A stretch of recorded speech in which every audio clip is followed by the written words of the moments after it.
কর্মস্থলে নিরাপত্তা সহ ১১ দফা দাবিতে রাজশাহীতেও কর্মবিরতি শুরু করেছেন পুলিশের সাধারণ সদস্যরা।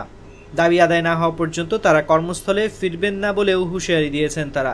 শনিবার বেলা 11:30টার দিকে রাজশাহী পুলিশ লাইন্সে বিক্ষোভ মিছিলে এ ঘোষণা দেন তারা। এ সময় পুলিশ সদস্যরা যদি হয় সংস্কার, পুলিশ হবে জনতার, আমার ভাই মরল কেন, বিসিএস জবাব চাই, আমার ভাইয়ের রক্ত বৃথা যেতে দেব না সহ নানা স্লোগান দিতে থাকেন। এ সময় পুলিশের কনস্টেবল জীবন ইসলাম বলেন, এখানে আমরা যারা আছি তারা সবাই আমাদের পুলিশের নিম্ন পদস্থ কর্মকর্তা। কনস্টেবল থেকে শুরু করে ইন্সপেক্টর পর্যন্ত সবাই আমরা আছি।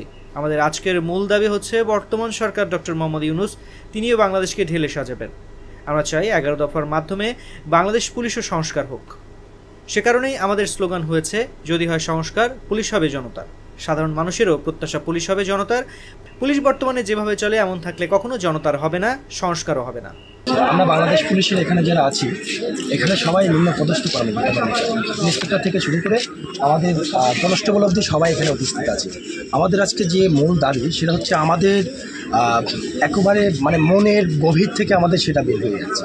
আজকে আপনি লক্ষ্য করবেন যে স্বৈরাচার শাসক ছিল, সবাই যা বলছে, তো বাংলাদেশের সাবেক প্রধানমন্ত্রী গত 5 তারিখে পদত্যাগ করেছে।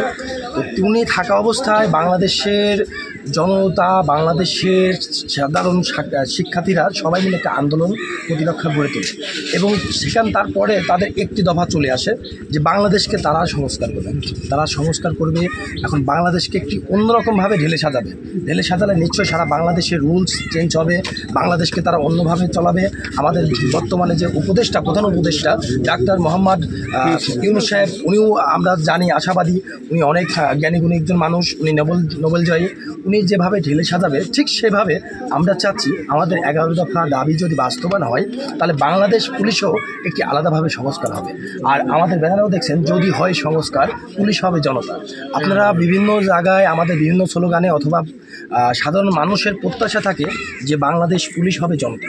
তো বাংলাদেশ পুলিশ বর্তমানে যে রুলসে চলে, যেভাবে চলে, এমন থাকলে বাংলাদেশ পুলিশ কখনো সংস্কার হবে না, কখনো জনতার হবে না। বাংলাদেশ পুলিশ কখনো জনতার হবে না।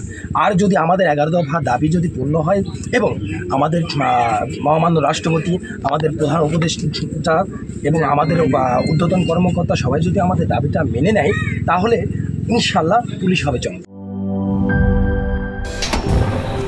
ফাংশনালিটি ও নান্দনিকতার পারফেক্ট কম্বিনেশন, সায়েন্টিফিক নজল ও ব্রাস বার্নার ক্যাপ 50,000 বার, অটো ইগনিশন, 25% পর্যন্ত গ্যাস সাশ্রয়ী, RFL গ্যাস স্টোভ, নিরাপদ ও গ্যাস সাশ্রয়ী।